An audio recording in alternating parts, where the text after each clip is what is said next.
আসসালামু আলাইকুম। সাইফুল 20 চ্যানেলে আপনাকে স্বাগতম। সাথে আছে আমি সাইফুল।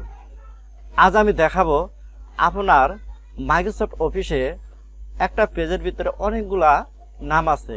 এই নামের ভিতর থেকে আপনি কাঙ্ক্ষিত একটি নাম বের করতে চান।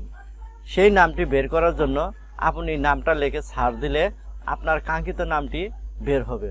তা নিয়ে আজকের এই ভিডিও। আশা করি এই ভিডিওটি ভালো লাগবে। যদি ভিডিওটি ভালো লাগে লাইক দিবেন। যাওয়া যাক মূল ভিডিওতে যাওয়ার আগে আমার ছোট্ট একটি রিকোয়েস্ট, আপনি যদি আমার চ্যানেলে নতুন হয়ে থাকেন তাহলে অবশ্যই সাবস্ক্রাইব করবেন, আর অলরেডি যদি সাবস্ক্রাইব করে থাকেন তাহলে মেনি মেনি থ্যাঙ্কস। চলুন শুরু করি।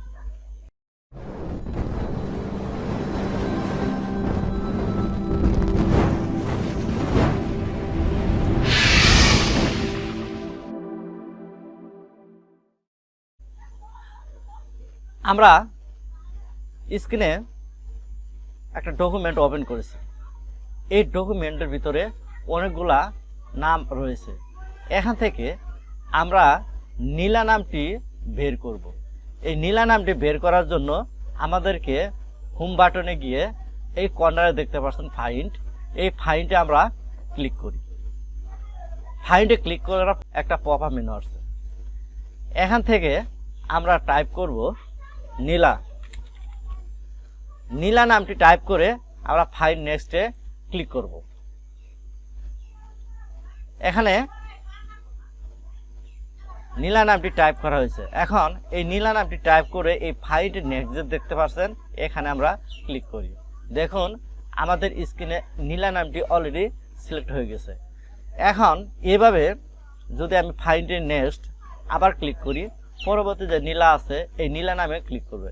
এভাবে আপনি 1000 2000 যতগুলা নাম রয়েছে এখান থেকে আপনি খুব সহজেই এই ফাইন্ড মেনুর সাহায্যে আপনার কাঙ্ক্ষিত নামটি বের করতে পারবেন। আশা করি ভিডিওটি ভালো লাগছে। আপনি কোন ধরনের ভিডিও পছন্দ করেন তা কমেন্ট করে জানাবেন, আর এই ভিডিওটি অবশ্যই সোশ্যাল মিডিয়াতে শেয়ার করবেন, কারণ আপনার একটা শেয়ার অন্যজন এই ভিডিও দেখে শিখতে পারে। আর চ্যানেলটিকে সাবস্ক্রাইব করে পাশে থাকা বেল আইকনটি বাজিয়ে দিবেন,